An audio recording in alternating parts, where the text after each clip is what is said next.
Welcome back to Dormiveglia, your nightly pause between the world and sleep.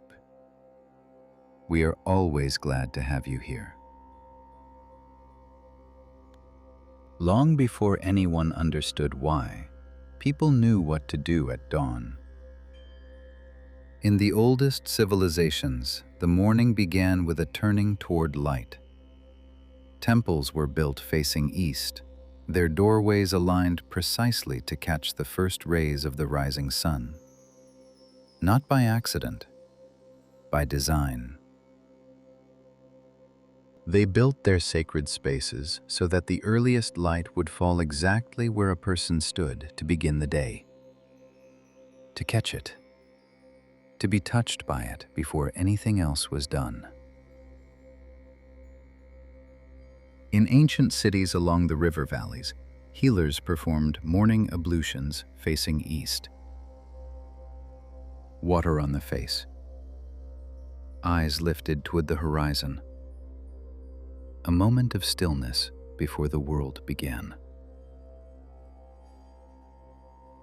Across the ancient world, morning routines shared this same instinct. Open the body. Step outside. Greet the air and the light before the tasks of the day could begin.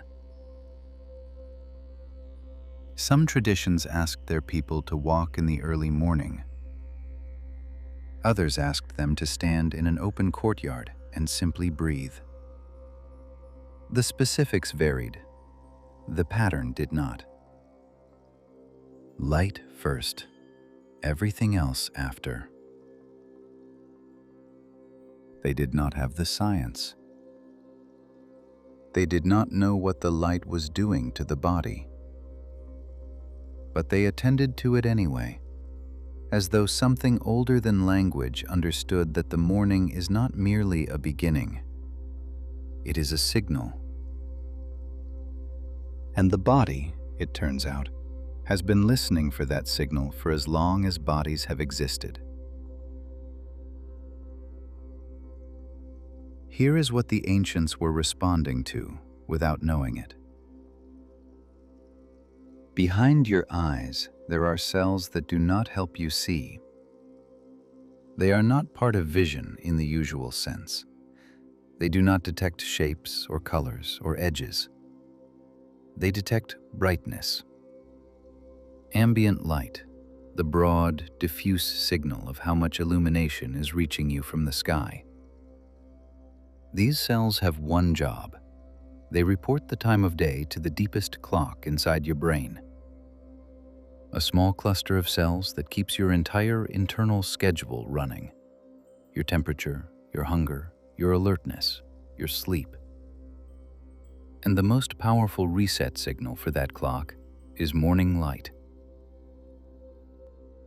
When morning light arrives, within the first 30 to 60 minutes after waking, it triggers something specific. A pulse of cortisol. Not the cortisol of stress, not the sharp, reactive kind that floods the body in a crisis. This is different. This is a readiness signal, a gentle, timed wave that tells every system in your body, it is morning. Be alert. Be present. The day has started. When this pulse arrives on time, anchored by light, the rest of the day falls into place. Alertness rises when it should. Energy holds through the afternoon. And by evening, the body's sleep chemistry begins to build naturally and on schedule. But when the light comes late, or does not come at all, the whole rhythm shifts. Delayed morning light means a delayed cortisol pulse. And a delayed cortisol pulse means everything downstream moves with it. The alertness that should peak in the morning drifts into the afternoon. The melatonin that should rise in the evening is compressed and pushed back. The body is still trying to begin its day while the evening is already arriving. The light is the anchor.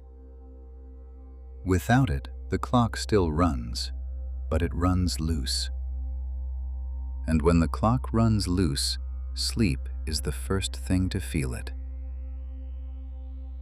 A widely shared sleep protocol has made this idea famous in recent years.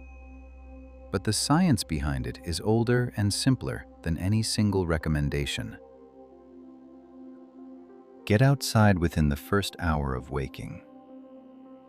Not through a window, not on a balcony behind glass. Outside. 5 to 10 minutes of bright morning sunlight is enough on a clear day to send that signal to the clock behind your eyes. On a cloudy or overcast morning, give it 10 to 20 minutes. The light is still there, diffused but sufficient. Pair it with movement if you can. A short walk, a few minutes of stretching in the garden, even standing still and letting the light reach your face. The movement is not the point, the light is. But the body responds well when both arrive together. If your mornings begin before the sun, or if weather makes outdoor light unreliable, a bright light therapy lamp can serve as a backup. 10,000 lux for 20 to 30 minutes, placed at eye level. It is not the same as sunlight, but it is enough to anchor the signal. This is not a dramatic change. It asks nothing difficult of you, only that you step outside for a few minutes before the morning pulls you indoors. The oldest ritual in human history, and still the most powerful thing you can do for your sleep tonight. The second tool works at the other end of the day, and it has to do with temperature. Your body follows a temperature rhythm that mirrors the day. Core temperature rises through the morning, peaks in the early afternoon, and begins a slow decline through the evening. That decline is one of the strongest signals your brain uses to initiate sleep. When your core temperature drops, melatonin rises.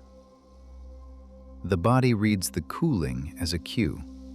The day is ending, the night is close.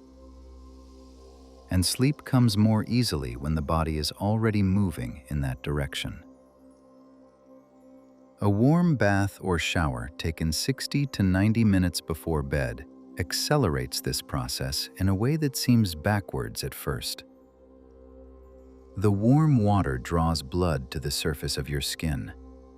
Your hands, your feet, your face, they flush warm. And when you step out of the water, that heat radiates away rapidly. The surface of your body becomes a cooling engine. Core temperature drops faster than it would on its own. The effect is not small. Research has measured a drop of about half a degree in core temperature within 30 minutes of a warm bath.